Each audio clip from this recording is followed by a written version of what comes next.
Assalamualaikum warahmatullahi wabarakatuh. Sahabat-sahabat saya, saudara-saudara PP yang saya cintai, saya sayangi, bapak-bapak, teman-teman mungkin sudah tahu bahwa saya termasuk penyintas COVID istilah sekarangnya. Itu adalah salah satu yang terpapar ya. Kami terpapar oleh virus COVID ya. Dan alhamdulillah saat ini kami telah dinyatakan negatif swab ya. Dan ada beberapa hal penting yang ingin saya sampaikan kepada teman-teman semua terkait dengan COVID ini, juga terkait dengan KHSE, karena saya adalah SVP dari KHSE PTPP, juga sekaligus saya sebagai Ketua Task Force COVID di PTPP, yang menurut saya ada kepentingan untuk menyampaikan hal ini. Mengapa ini perlu disampaikan? Menurut saya ini adalah kejadian yang true story, kejadian yang saya benar-benar saya alami, dan mudah-mudahan nantinya akan bermanfaat ya untuk kita semua. Baik, sebelum kita mulai, saya akan membagi beberapa poin penting dalam pembahasan masalah ini. Yang pertama adalah saya berbicara tentang KHSE dulu. Jadi ada satu cerita bagaimana kami atau saya terpapar. Ini ada kaitannya juga dengan KHSE ya. Ada kaitan juga dengan protokol COVID. Singkat cerita, saya di satu radir di perusahaan, saya diberitahu oleh rekan SVP ya, bahwa salah satu proyeknya adalah proyek yang besar, di mana di proyek tersebut ada suatu kejadian. Kejadiannya ini kejadian seperti bencana alam lah ya. Ada suatu hujan deras, kemudian di situ terjadi suatu banjir sehingga mengakibatkan kerusakan di lingkungan. Nah, sebagai seorang SVP KHSE, naluri saya menyatakan bahwa saya harus ke sana. Karena ini adalah satu proyek besar yang termasuk dalam penugasan ya dari Bapak Presiden, dan ini harus dikawal dengan baik dari sisi KHSE-nya. Oleh karena itu saya sampaikan kepada rekan saya bahwa saya akan ke sana. Saya harus ke sana. Saya harus meninjau proyek ini. Singkat kata, saya sampaikan ke jajaran kami di Biro KHSE bahwa kita akan jadwalkan acara untuk kunjungan ke proyek tersebut. Biasanya sebelum kami ke sana, kami punya tim pionir, tim yang berangkat duluan ya untuk ke lapangan untuk melihat situasi kondisi di sana. Tim itu sehari setelah berita itu langsung saya berangkatkan. Jadi tim itu sudah berangkat duluan ke proyek untuk melakukan investigasi terhadap kejadian yang terjadi pada saat itu. Setelah kami dapat laporan lengkap, maka saya punya inisiatif sendiri bahwa ini harus segera ke sana saya. Jadwal yang seharusnya sudah kami buat dengan tim dari biro itu saya percepat. Jadi harusnya kami berangkat di hari Rabu misalkan, namun karena ini penting maka hari Selasanya saya percepat untuk berangkat ke sana. Dan itu inisiatif sendiri karena saya punya rasa tanggung jawab ya. Ini mungkin penting kepada seluruh rekan-rekan bahwa budaya atau culture KISE itu harus mengakar kepada diri kita, sehingga terhadap kejadian apapun yang kita dengar, kita lihat, itu kita seperti punya antena ya, seperti punya antena di mana nantinya kita dengan antena itu kita bisa melakukan suatu tindakan ataupun gerakan ataupun action ya yang harus kita putuskan secara cepat. Nah, akhirnya saya berangkat ke sana. Saya berangkat sendirian. Jadi tim yang harusnya ada ikut itu tidak kita ikutkan. Saya berangkat sendiri ke sana. Kebetulan juga di situ juga ada kunjungan dari bapak-bapak BOD PTPP dan juga ada beberapa pejabat dari Kementerian PUPR. Di sana juga sudah ada tim dari biro yang sudah berangkat duluan kemarin tadi, dan di situ kita melakukan rapat. Ya. Rapat yaitu kita membahas aspek KISE. Kalau bicara KISE maka seluruh aspeknya itu lengkap. Saya bahas di situ selama 2 jam, hampir 2 jam lebih itu saya menyampaikan tentang pentingnya kenapa kita harus patuh kepada KISE. Mulai dari undang-undang yang ada, peraturannya itu saya sampaikan semuanya. Bagaimana kita harus comply kepada aturan itu. Karena pada prinsipnya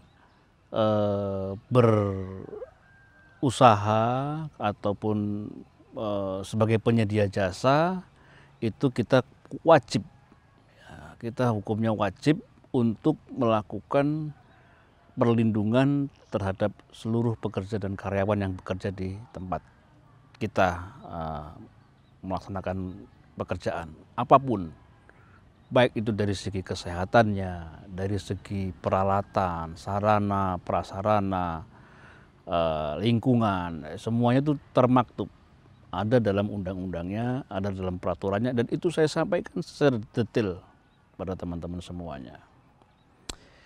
Ada satu hal menarik pada kejadian kemarin ya, di situ ruang kantor itu masih baru jadi, kemudian juga tempatnya cukup luas, bagus, protokol pun juga kita jaga ya, dengan jaga jarak ya.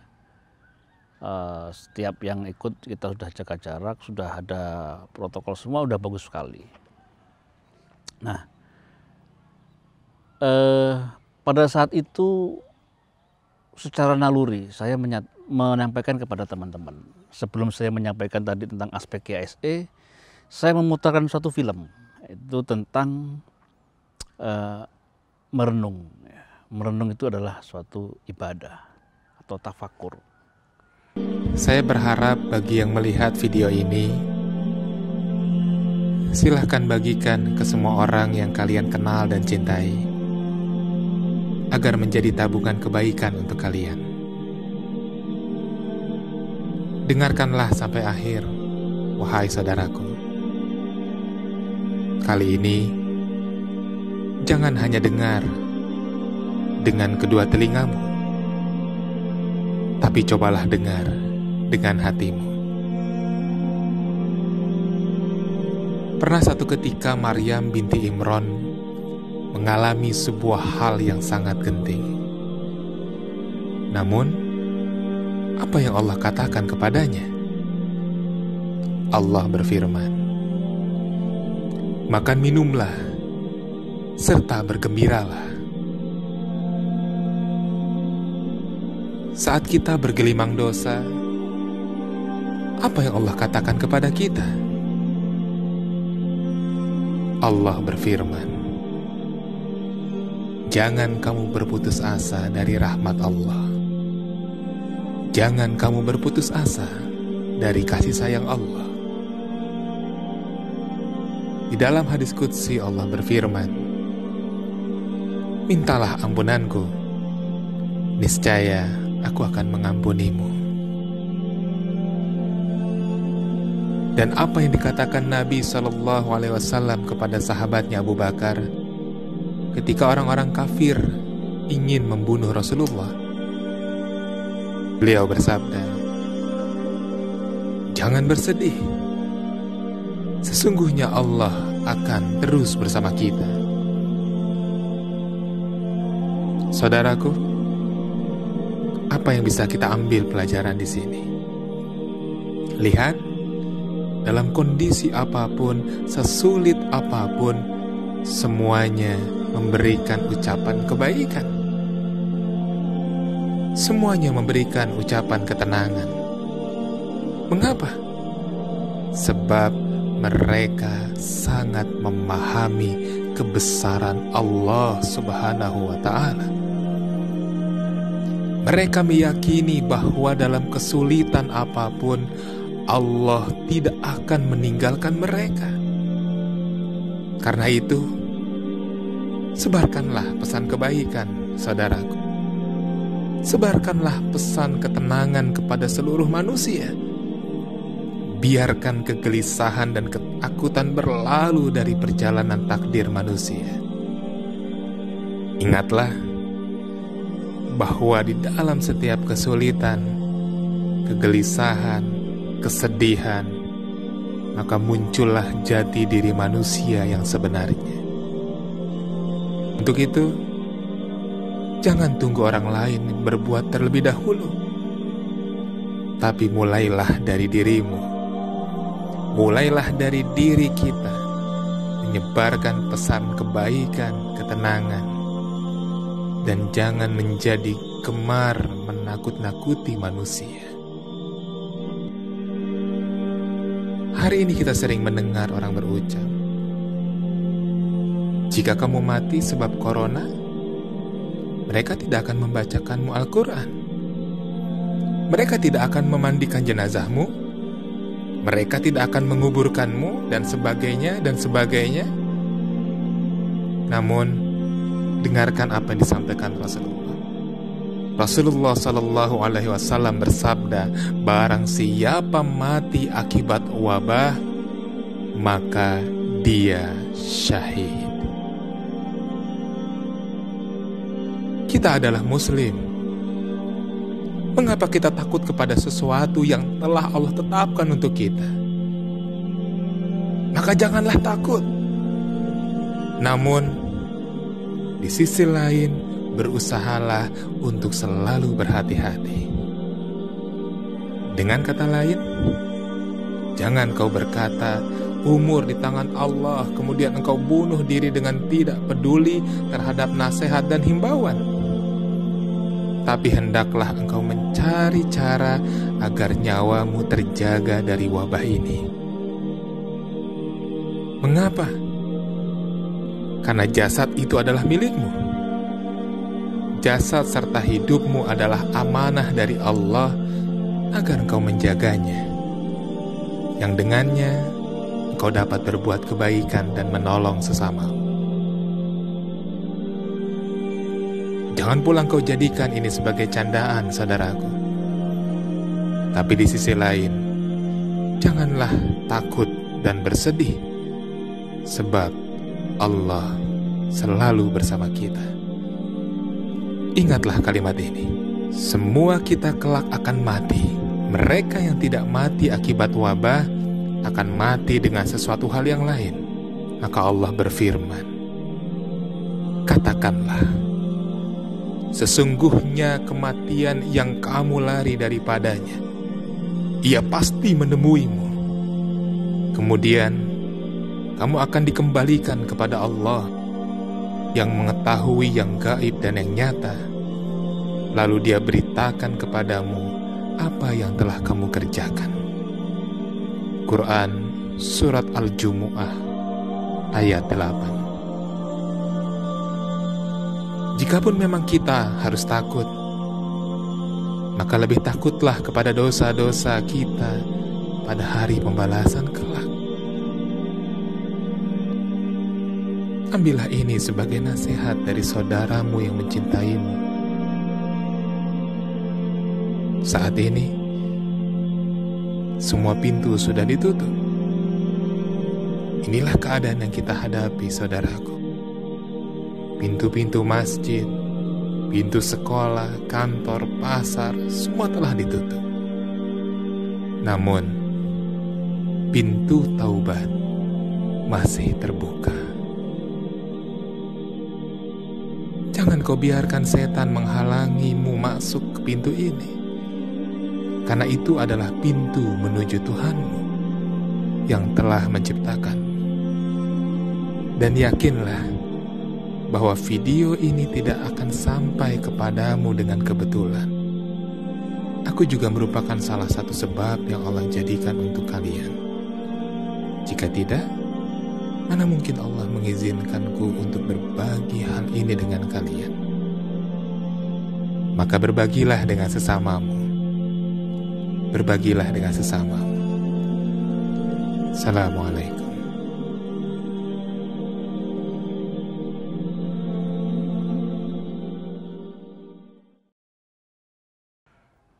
Jadi video itu saya putar duluan ya ke teman-teman karena mereka ingin saya ajak untuk merenung. Merenung itu dalam artian bukan merenung ngelamun, tapi berpikir. Kita bertafakur itu berpikir. Saya mengajak ke teman-teman semua untuk berpikir bahwa proyek ini proyek besar, proyek yang ekspektasi tinggi yang diberikan oleh pemerintah kepada kita. Banyak alat yang dipakai, banyak orang yang ikut di sana. Nah, sehingga pola-pola kita untuk merenung dan berpikir ini yang saya tekankan kepada teman-teman semua. Saya ajak tim proyek untuk sama-sama berpikir bagaimana caranya kita mengawal proyek ini supaya bisa berjalan dengan lancar, dengan baik, tanpa terjadi suatu hal yang tidak kita inginkan bersama-sama. Pada intinya adalah mengajak kita berpikir ya, menggunakan akal, karena dengan akal inilah yang membuat kita itu beda. Sebagai manusia itu berbeda dengan makhluk yang lainnya. Makhluk-makhluk yang lain itu tidak diberi akal. Hanya manusia yang diberi akal oleh Allah. Sehingga dengan akal itulah kita bisa mengenal apapun. Kita dengan akal itulah kita mencari ilmu. Dengan akal itu kita bisa belajar. Dan pada tujuan akhirnya adalah kita mengenal siapakah pencipta kita. Siapa yang kuat. Siapa yang mengatur seluruh kehidupan di alam semesta ini. Nah, setelah saya putar film itu baru saya cerita tentang GISE.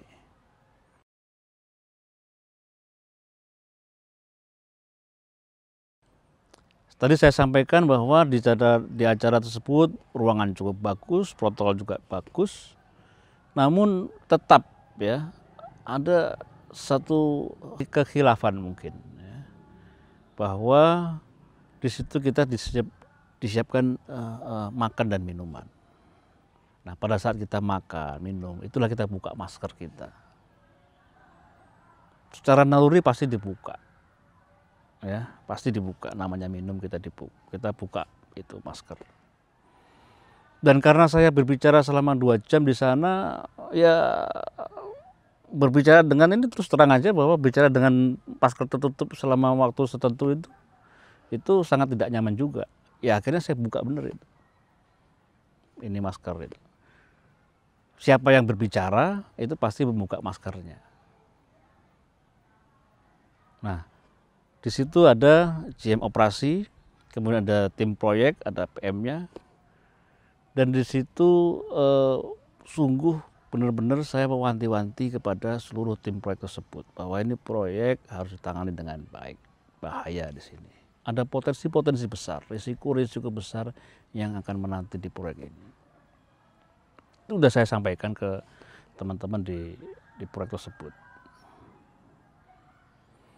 Nah, singkat cerita, setelah kejadian tersebut, setelah kita rapat, pembahasan selesai 2 jam, kemudian ke saya maghrib, kita sholat maghrib dan pamit pulang untuk ke Jakarta. Dalam perjalanan pulang kita juga tidak ada kejadian apapun. Nah, namun ada hal yang menarik yang ingin saya sampaikan kepada Bapak Ibu semua, teman-teman. Setelah acara tersebut saya punya agenda lain, yaitu menghadiri acara rapat pembahasan biaya K3L dengan Kementerian PUPR di Bandung bersama dengan teman-teman dari forum GASE. Jadi hari Selasa saya hadir di rapat di Batang tersebut. Kemudian Rabu kita ketemu hanya sekali di kantor. Hari Kamis dan Jumat 2 hari itu saya berangkat ke Bandung. Jadi hanya selang waktu Rabu, Kamis, Jumat, ya 3 hari dari acara di Batang tersebut.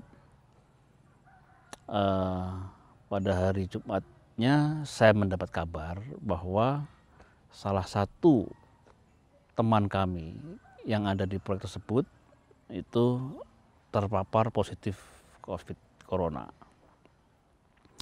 Nah, segera setelah saya mengetahui berita tersebut, maka selaku task force, ketua task force, saya perintahkan seluruh tim proyek di Batang untuk melakukan swab test semuanya. Semua dites. Dan hari berikutnya saya diberi kabar bahwa 17 orang terpapar positif. 17 itu bukan hal yang bukan sedikit ya, 17. Setelah itu hari Sabtu seharusnya saya punya jadwal tiket pulang ke Surabaya. Tiket itu sudah ada di tangan. Jadi 2 hari rapat di Bandung, Sabtu paginya rencana saya harus pulang ke Surabaya. Nah, namun pagi-pagi saya ke bandara, saya mau tukarkan tiket tersebut, ternyata tiket saya sudah kadaluarsa. Itu tiket ternyata untuk hari Jumat yang kemarin, harusnya berangkat Jumat, bukan hari Sabtu. Padahal itu kejadiannya pagi hari, jam 6 pagi. Artinya jam 5 itu saya sudah di bandara, sudah antri, sudah mau berangkat. Namun begitu kita tahu bahwa itu tiket ternyata kadaluarsa, maka saya berpikir lagi bahwa pasti ada sesuatu yang, ada satu rencana lain. Ya. Sehingga pada saat itu juga saya putuskan bahwa saya nggak perlu balik lagi ke Surabaya. Lebih baik saya tetap di Bandung, kemudian saya hubungi sekretaris untuk sewa 1 mobil, dan kita nikmati saja pemandangan di sana di Bandung itu. Dan saya berangkat ke pondoknya Hakim, ya, di Geger Kalong di Bandung dengan mobil tersebut, dan saya santai-santai aja di situ, sholat, ke toko-toko buku, toko-toko yang lain. Saya beli banyak buku di situ, banyak sekali buku yang saya beli untuk menghabiskan waktu, dan saya putuskan untuk pulang ke Jakarta segera. Sore harinya saya merasa badan saya sakit, panas, jadi demam mulai tinggi, dan saat itu juga saya merasa, wah ini saya pasti kena positif. Maka pagi harinya saya putuskan, saya panggil tim medis dari PP untuk melakukan swab test, langsung untuk diri saya sendiri. Jadi saya inisiatif sendiri, saya panggil tim medis klinik untuk datang ke apartemen saya, dan saya minta saya di swab sekarang juga. Dan saat itu juga saya info kepada teman saya, GM Ops saya yang ada di proyek untuk saat itu ya, untuk dia melakukan tes juga. Karena dia dekat sekali dengan kami berdua.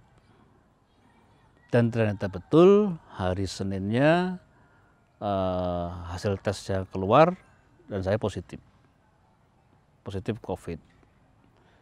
Termasuk GM Ops saya juga, yang teman saya di sana itu juga positif. Nah dia malah sama istrinya positif juga karena dia pulang ke Surabaya.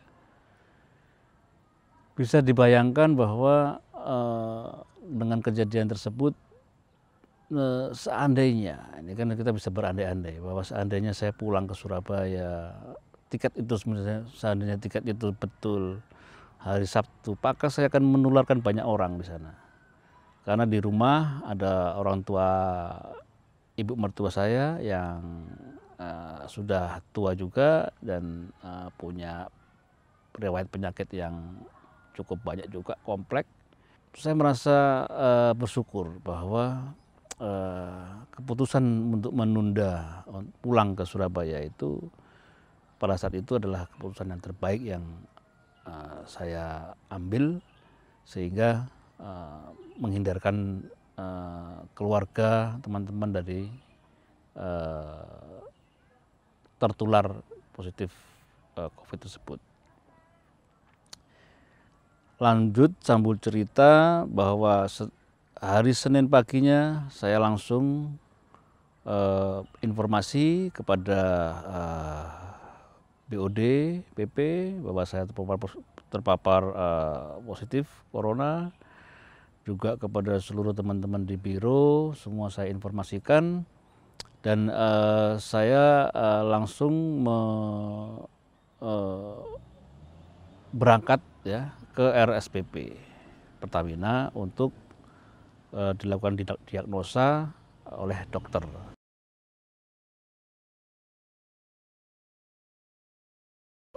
Satu hal penting yang ingin saya sampaikan kepada teman-teman bahwa pada saat kita mendengar kabar, mendapat berita bahwa kita positif corona, itu benar-benar suatu banyak hal yang berkecamuk dalam pikiran kita ya. Sudah pasti Pak. Tidak dipungkiri, saya tidak bohong bahwa orang yang merasa ataupun mendengar kabar dia positif itu pasti panik. Itu pasti dia pikirannya macam-macam. Kenapa? Karena berita-berita di TV, di koran, di sosmed itu sudah jelas sekali. Fatality rate-nya sudah sangat tinggi. Banyak sekali orang yang segera meninggal ya karena COVID ini. Dan itu cepat sekali. Termasuk saya. Tidak dipungkiri bahwa itu langsung merasa kita itu down. Nah, sekali lagi saya ingin sampaikan kepada teman-teman semuanya, yang pertama adalah jangan panik. Usahakan kita tetap berpikir jernih. Ya. Tadi saya ceritakan bahwa kalau kita udah sering merenung, sering tafakur, sering berpikir, itu membuat kita sering menggunakan akal kita. Nah, kejadian yang saya alami itu ya mungkin karena saya ketua task force sehingga saya tahu harus melakukan apa. Tapi tetap saya sampaikan bahwa kepanikan itu tetap ada. Ya. Namun dengan kita bisa berpikir jernih, kita berpikir secara dengan akal sehat kita, maka semua itu bisa kita atasi dengan baik. Jadi ketenangan berpikir, ketenangan jiwa itu sangat menentukan. Jangan panik. Ya. Yang saya lakukan kemarin, saya langsung menghubungi BOD, menghubungi teman-teman di Biro KSE, hubungi keluarga, dan saya menginformasikan bahwa saya kondisi sekarang masih demam tinggi, panas, dan harus segera ke rumah sakit. Di rumah sakit pun penting bagi teman-teman untuk tahu ya prosedur yang dilakukan oleh pihak rumah sakit. Semua itu sudah ada protokolnya, semua sudah ada prosedurnya. Selama kita ikuti semua prosedurnya, kita mematuhi semua saran-saran dari dokter secara medis, maka seharusnya tidak ada yang bisa yang dikhawatirkan lagi. Karena apa? Karena kita sudah berada di suatu lingkungan yang memang ahlinya di situ. Mereka mempunyai suatu kompetensi merawat orang sakit, kemudian bagaimana menangani COVID-nya dengan baik dan benar. Namun kondisi sekarang itu jumlah orang yang terpapar itu sangat banyak. Saya alami sendiri di sana. Saya masuk pagi-pagi itu tempat tidur yang tersedia di IGD hanya 4. Dan alhamdulillah saya dapat yang nomor 4-nya. Nomor 3 itu waktu itu sudah terisi. Segera setelah saya masuk itu ada lagi orang yang masuk yang lain. Ada orang tua, ada anak muda, ada keluarga, anak ibu dan anak kecilnya, ada semua bermacam-macam orang masuk berdatangan. Dan itu terus menerus masuknya. Dengan suasana yang crowded seperti itu di rumah sakit, maka saya melihat dengan mata kepala saya sendiri bahwa penanganan COVID ini secara prosedur sudah bagus, namun memang karena banyaknya orang yang terpapar, itu sehingga rumah sakit sendiri itu kewalahan. Saya lihat dengan mata kepala saya sendiri. Suster-suster itu kewalahan. Bahkan dokter juga belum sempat semua datang untuk memeriksa kita semua. Sekali lagi saya sampaikan kepada teman-teman bahwa pada saat kondisi itu maka kita harus punya ketenangan, ya, berpikir, kemudian selalu gunakan akal jernih, akal yang berpikir jernih, ya. Saya merasa bahwa pada saat itu badan saya tinggi, dan ini harus segera diobati. Suster, perawat itu berseliweran menangani banyak orang. Saya inisiatif sendiri, saya panggil susternya, suster saya panas, tolong saya dikasih paracetamol. Nah, sekali lagi itu tadi adalah suatu ilmu, ya, knowledge yang harus diketahui oleh semua teman-teman, bahwa setiap orang harus tahu kondisi tubuhnya masing-masing. Karena kalau nggak tahu kondisi tubuhnya, itu dia tidak bisa menginformasikan kepada perawat atau dokter. Saya tahu kondisi tubuh saya tahu bahwa saya itu punya penyakit A, B, C, D, dan itu harus cepat diinformasikan. Kalau kita sedang sakit, harus cepat diinformasikan bahwa saya punya penyakit ini, selalu minum obat ini setiap hari, itu harus diinformasikan.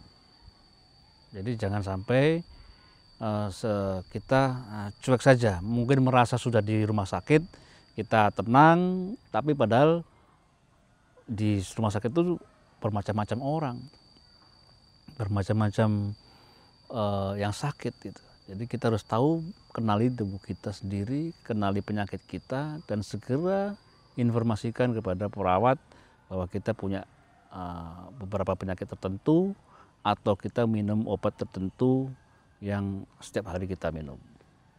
Nah, ini penting. Nah, seandainya Pak, seandainya itu tidak saya informasikan bahwa saya itu punya sakit ini, kemudian saya panas, kita hanya diam, kita hanya pasrah menerima perawatan dari perawat yang dia juga tidak tahu kondisi kita. Mungkin kondisi kejadian akan lain ceritanya. Dan apa yang saya lakukan tadi itu dicontoh oleh orang yang lainnya ternyata. Ya mereka baru melihat begitu saya ngomong seperti itu, 3 tempat tidur yang tadinya tidak ada infusnya, minta semua sekarang. Pak saya juga panas Pak, dok saya juga begini. Loh kenapa dari tadi nggak ngomong gitu. Nah, akhirnya semua dipasang infusnya. Ya ini kita bukannya menyalahkan atau apa kepada pihak rumah sakit, tapi ini karena kondisi. Saya tahu bahwa ini karena kondisi rumah sakitnya penuh, sehingga saya wanti-wanti teman-teman semua, jangan remehkan Pak, jangan remehkan protokol COVID. Karena kalau udah terpapar, Anda sakit, masuk ke rumah sakit itu sekarang kondisi rumah sakit sudah sangat penuh. Tidak hanya di Jakarta, di tempat-tempat lain juga seperti itu. Dan virus ini sudah mutasinya sangat cepat juga, sehingga sekarang sudah sangat cepat dan mudah menular. Dan ini penting bagi teman-teman semua, saya wanti-wanti lagi, jaga kesehatan, jangan kompromi terhadap aturan-aturan yang melanggar protokol kesehatan. Itu penting. Nah, singkat cerita, saya di IGD itu hampir 6 jam. 6 jam itu kenapa? Menunggu. Menunggu apa? Menunggu tempat yang untuk saya dirawat inap. Semua itu menunggu.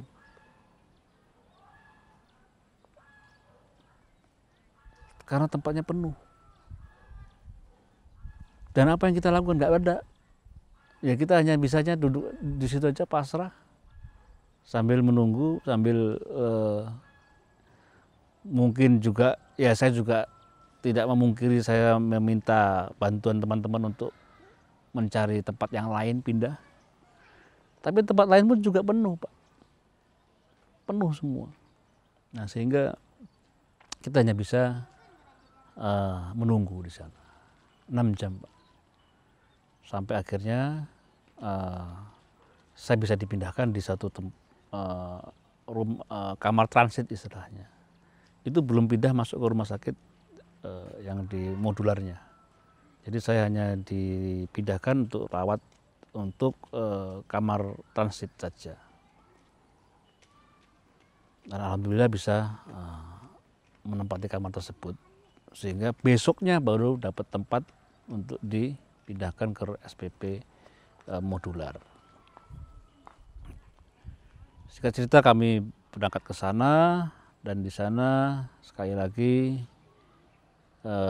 setelah pindah ke RSPP, di situ memang suatu rumah sakit yang khusus untuk menangani COVID, ya, sehingga seluruh prosedur, seluruh protokol semua sudah standar. Semua perawat menggunakan pakaian astronot, ya, istilahnya seperti itu. Mulai pagi sampai sore dia nggak pernah lepas dari itu.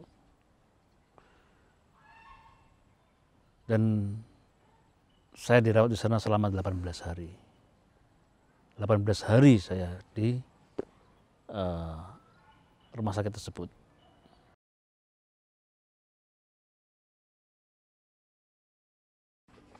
Buku ini mencatat seluruh perjalanan 18 hari saya selama di sana. Seluruhnya saya catat di sini. Kejadian-kejadiannya, baik itu menyangkut medis penyakitnya, ataupun pengalaman tentang spiritual, dan lain-lain, saya catat semua di sini. Dari yang saya tulis tadi, hanya ada 2 lembar tentang penjelasan medis tentang COVID ini yang saya anggap penting. Ya. Jadi saya informasikan mungkin bahwa pada tanggal 10 Desember itu saya dites PCR tes untuk mengetahui apakah saya masih positif atau negatif. Ternyata hasilnya masih positif. Ada hal yang penting yang ingin saya sampaikan pada teman-teman, bahwa begitu kita dites ulang hasilnya positif, itu kecewanya itu luar biasa, Mas. Kita sangat kecewa. Berarti selama sekian hari itu dirawat nggak ada perkembangan. Benar, Pak. Itu jadi down kita. Oh, nggak ada perkembangan. Dan saya menanyakan kepada tim di sana, baik itu perawatnya maupun dokternya, kenapa kok masih positif?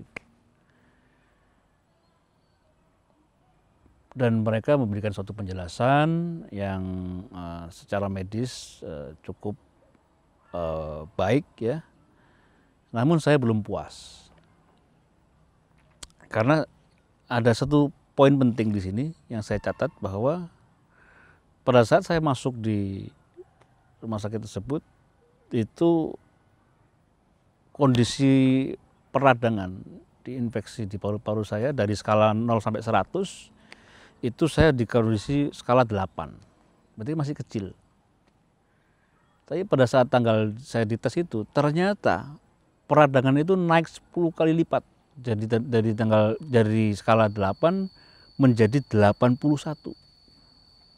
Artinya infeksinya semakin panjang, semakin banyak di paru-paru. Dan saya tanya kenapa? Karena saya telusuri, Pak. Sekali lagi, dengan kita punya knowledge, kita punya berpikir jernih, ini harusnya kita bisa memakai itu semua, akal itu. Saya telusuri apa yang saya minum, obatnya. Namanya Avigan, obatnya Avigan. Sebelumnya saya sudah sampaikan bahwa saya punya penyakit komorbid, yaitu istilahnya Addison disease. Itu adalah saya tidak bisa memproduksi kelenjar adrenalin ya, yang memproduksi hormon kortisol. Hormon kortisol ini yang berhubungan dengan imunitas tubuh. Sehingga karena kelenjar saya tidak bisa produksi, maka saya harus minum kortisol secara oral, dan itu setiap hari harus diminum. Dan ini sudah saya sampaikan kepada tim bahwa saya minumnya ini. Nah, ternyata ada satu kekeliruan.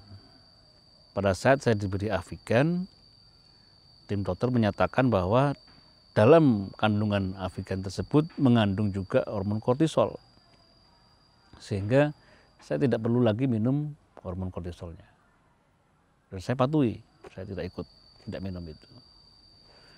Tapi begitu tahu ternyata hasilnya radangnya semakin banyak, nah ini menjadi pertanyaan besar. Harusnya jangan di stop hormon itu, kortisol itu, karena dia itu membentuk imunitas, kok malah di stop ya. Akhirnya diganti obatnya, Pak. Diganti namanya remdesivir. Dan saya minum lagi kortisol tadi. Hormon itu saya minum lagi. Dan ternyata perubahannya sangat besar. Begitu saya minum itu, ganti obatnya, kemudian saya minum kortisol, perkembangan infeksi di sini, di dalam paru-paru ini sangat cepat untuk menurun. Sekali lagi, Pak, Bapak Ibu, saya sampaikan bahwa pentingnya kita punya knowledge, punya ilmu, kemudian kita berdiskusi, berpikir jernih. Itu berguna pada saat-saat seperti ini. Seandainya saya tidak menyampaikan bahwa ini harus begini, ini begitu, kita pasrah juga. Ceritanya mungkin bisa lain. mungkin bisa lain ceritanya. Jadi ini sungguh apa yang saya alami, hanya 2 lembar medis yang tentang itu yang menurut saya paling penting. Dari rangkaian cerita yang saya sampaikan tadi, mungkin bisa diambil benang merah daripada kejadian true story ini. Yang pertama, begitu kita terpapar, dengar kita positif, pasti dan itu manusiawi bahwa kita akan merasa down. Itu jangan panik, tetap berpikir jernih, tetap semuanya itu kita serahkan kepada Allah. Semua itu kalau sudah ada kabar positif itu pasti sudah kehendaknya. Tinggal bagaimana kita menyikapi kehendak yang kuasa ini. Nah, sikap inilah yang penting, yang harus bisa menjadi pengalaman ya, ataupun poin-poin penting yang bisa dipakai oleh teman-teman yang lain. Karena begitu kita salah mensikapi, maka akan berakibat yang fatal. Salah mensikapi itu adalah suatu tindakan, ya. Kita punya tindakan, kalau kita bertindak namanya action.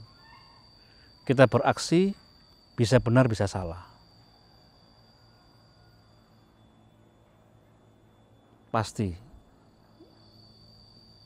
kita melakukan suatu aksi bisa benar bisa salah. Taunya kapan? Taunya nanti kalau udah kejadian.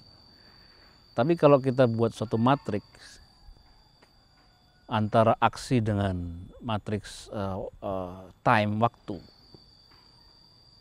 itu ada 4 kuadran, ya. Kuadran yang sebelah kiri yang vertikal itu adalah tentang aksi, wrong action dan right action. Yang mendatar itu adalah waktu, wrong time dan right time. Kalau kita beraksi salah pada waktu yang salah, maka yang terjadi adalah disaster, bencana.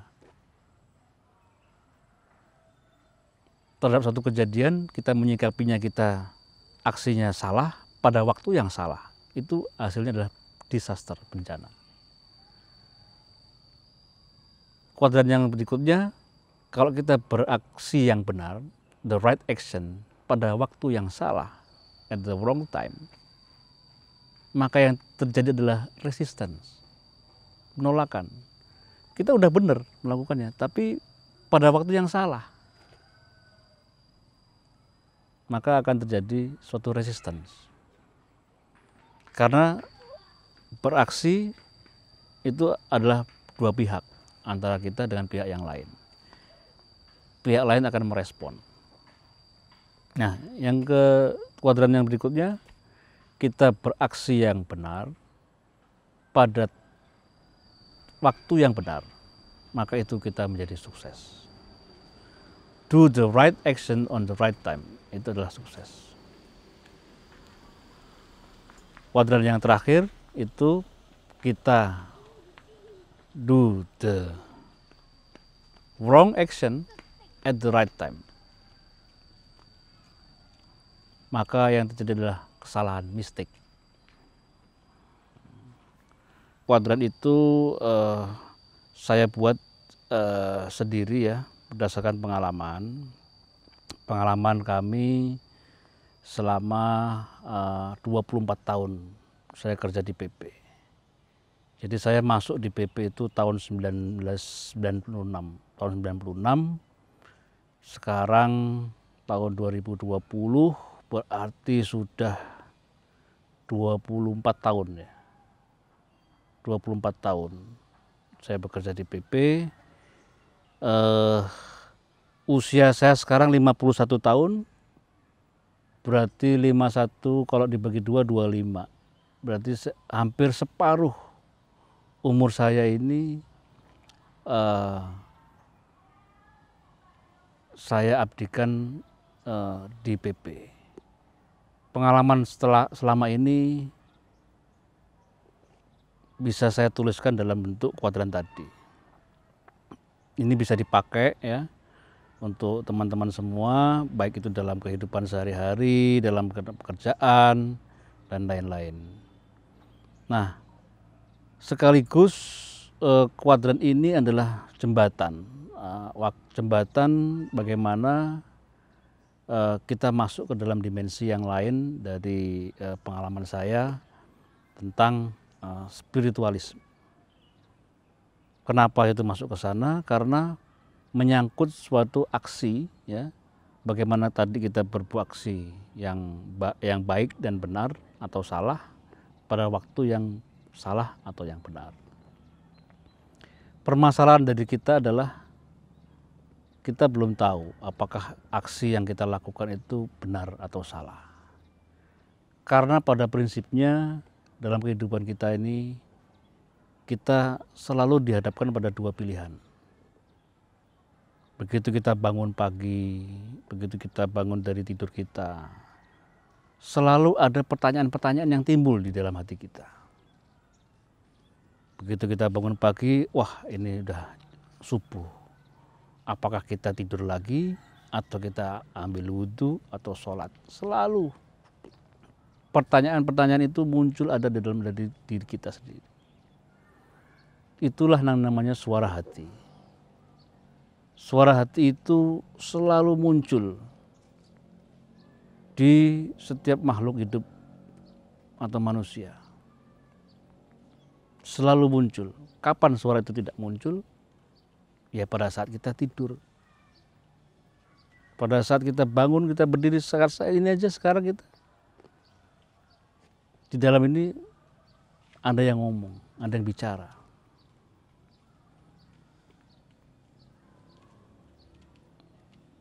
Disitulah yang kita bisa sebut spiritualisme atau ruhania. Karena pada prinsipnya kita ini adalah dua makhluk yang berbeda. Satu berupa jasad, yang satu lagi berupa rohani. Jasad itu adalah ya badan kita ini.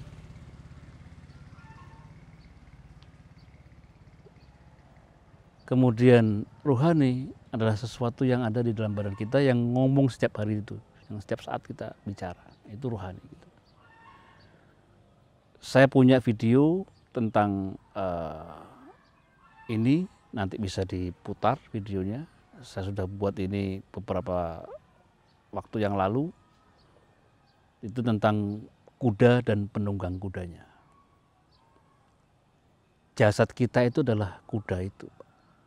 Dan penunggang kuda itu adalah rohani yang menunggang kuda itu. Pada akhirnya nanti semua penunggang kuda ini kudanya akan mati. Semua yang hidup pasti akan mengalami kematian. Tapi penunggang kudanya itu tetap hidup. Dan penunggang kuda inilah yang nantinya akan mempertanggungjawabkan semua kejadian, semua aksi, semua kegiatan yang kita lakukan. Penunggang kuda ini yang akan mempertanggungjawabkan seluruh aksi ataupun sikap kita, baik itu yang benar ataupun salah di hadapan Tuhan kita. Nah, bagaimana kita menggunakan spiritual kita dalam kita berinteraksi di alam dunia yang fana ini. Dalam buku ini banyak yang saya tulis. Bukan saya menulis sendiri, namun saya mengambil beberapa poin-poin penting dari guru-guru, dari para ustadz atau orang-orang yang terkenal yang mempunyai suatu keilmuan yang mumpuni atau istilahnya adalah kompeten. Ya. Beberapa waktu yang lalu kita memperingati Hari Guru Nasional. Ya. Dan poin penting yang saya catat di sini dari buku Al-Hikam karangan Ibnu Athaillah As-Sakandari, saya bacakan bahwa guru sejati itu bukanlah orang yang engkau dengar ceramah-ceramah sebatas dari lisannya saja. Kita banyak dengar ceramah dari guru-guru kita, dari orang-orang baik, itu bukan guru sejati. Tapi menurut Ibnu Athaillah, guru sejati adalah orang yang selalu menjadi tempat di dalam mengambil hikmah dan akhlak. Jadi begitu kita dengar orang yang berbicara tentang akhlak, hikmah, maka kita bisa mengambil tempat itu di dalam kita mengambil hikmah, kejadian, ataupun akhlak yang akan kita terapkan. Guru juga adalah seorang yang isyaratnya mampu menyusup dalam sanubari. Isyaratnya menyusup dalam sanubari. Dari apa yang disampaikan, apa yang dikatakan itu langsung masuk ke dalam sanubari. Jadi siapapun bisa menjadi guru sejati.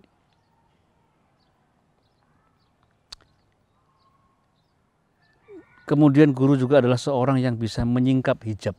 Ya, hijab itu penutup antara dirimu dan dirinya. Ya, yang aura kearifannya dapat membuat jiwa kita bangkit dan bersemangat. Itu adalah guru sejati. Kemudian dia juga adalah orang yang senantiasa menjernihkan cermin hati kita, sehingga cahaya Tuhan itu dapat bersinar terang di dalam hati kita. Jadi ini catatan tentang guru. Nah, dalam 18 hari di sana, saya banyak belajar, mendengar ya tentang ini semua. Ada satu hal menarik yang ingin saya sampaikan kepada teman-teman tentang kontemplasi diri. Ini sesuatu yang saya alami secara pribadi. Hampir dalam 4-5 tahun terakhir, di bulan Desember atau Januari, di akhir-akhir tahun atau awal tahun, itu saya pasti sakit, Pak. Tahun lalu 2019 bulan Januari, pada saat saya kunjungan ke proyek di Lampung, saya terkena demam berdarah. Sehingga saya harus dirawat di rumah sakit tersebut selama hampir 2 minggu juga. Dan pada saat itu juga ayah saya, orang tua saya juga masuk rumah sakit dan akhirnya meninggal.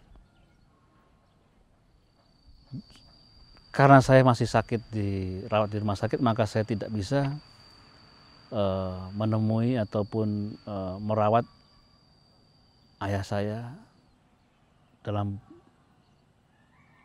penguburannya. Setahun sebelumnya sama, saya juga mengalami satu sakit yang harus dirawat, yaitu di paru-paru kami. Itu juga ada satu cairan yang harus diambil. Jadi ini bukan suatu kebetulan menurut saya. Ini adalah kehendak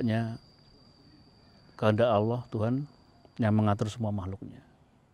Saya merasa bahwa ini adalah bentuk kasih sayang, sifat rahmannya Allah yang mengasihi saya. Sehingga setiap tahun saya diberi suatu ujian, cobaan berupa sakit, yang ternyata dengan adanya saya sakit ini, maka saya bisa dikatakan bebas dari kegiatan di kantor, kegiatan rutinitas duniawi, sehingga saya bisa merasakan suatu kemesraan, suatu kedekatan ya dengan Tuhan, di mana nikmatnya ini yang tidak terkira. Sungguh suatu nikmat yang tak terkira. Bayangkan 18 hari tidak melakukan kegiatan atau apapun, saya hanya membaca Al-Quran, mendengarkan ceramah, dan itu dilakukan setiap hari, setiap saat, adalah suatu nikmat yang luar biasa yang saya rasakan. Bapak Ibu sekalian, saudara-saudara saya yang saya cintai, selama 18 hari di rumah sakit itu hendaknya kita mengisi kegiatan kita dengan hal-hal yang positif. Hal yang saya lakukan di sana itu adalah saya mengisi waktu saya dengan membaca Al-Quran.